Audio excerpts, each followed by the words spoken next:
Hey dorks, it's me, the Turtle Dork, back with a review. This week I have for you Manchester by the Sea, starring Casey Affleck, Michelle Williams, Kyle Chandler, and introducing Lucas Hedges.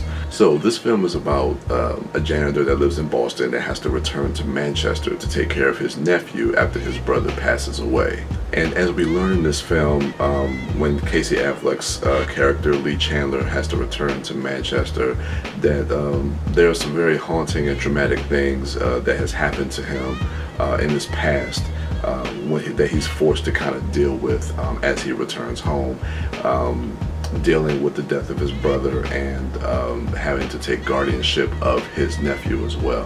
What I can say about this film is that it's a very layered film, and as you kind of pull back the layers of this character, you reveal a lot more about the hardship that Casey Affleck's character has dealt with in his past and what he has to kind of confront as he returns back home. It's an extremely understated performance by Casey Affleck, who I think probably gives one of the best performances of the year.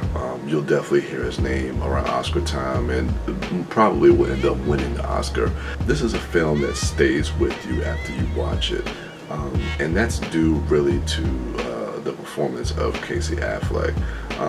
After seeing this film, weeks after seeing this, I just have been constantly thinking about this film. It really gets underneath you, and the structure of the way this film is told with flashbacks.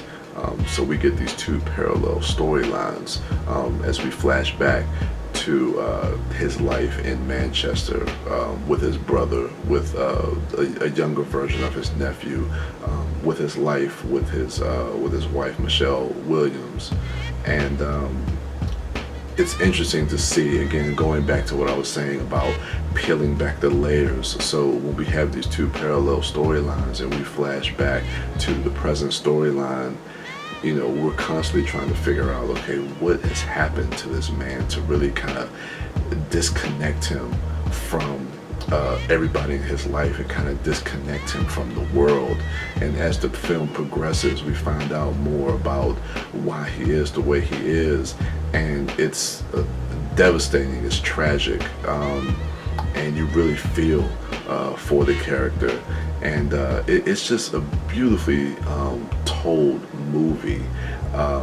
Again, like I said, it's a very understated and subtle, not just the performances but the movie as well. And Michelle Williams, who isn't in the film a whole lot, she maybe has about 10 to 15 minutes of screen time, but there's a very emotional scene towards the end of this film in the third act between her and Casey Affleck that it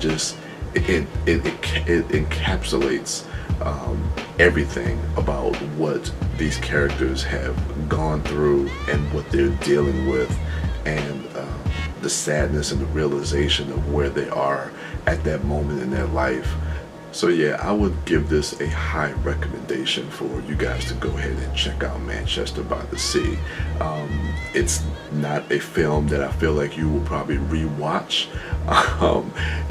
It's probably the best movie that you'll never watch again, but it is definitely worth checking out. So with a grade, I'm going to give this an A, so I'm going to go about a 94 out of 100. Definitely recommend this movie, and if it's playing in the theater near you and you haven't seen it, I highly recommend you go check it out. And yeah guys, so those are my initial thoughts for Manchester by the Sea. Go ahead and let me know what you thought of the film. If you've seen it, go ahead and comment below, rate, like, and subscribe, and share this video as well with all your friends. Go ahead and check out my other dorks, at MouthDork, at TheDiscoDork, and at Sidewalk Siren. And for me, I am the Turtle Dork, and with that, I am out.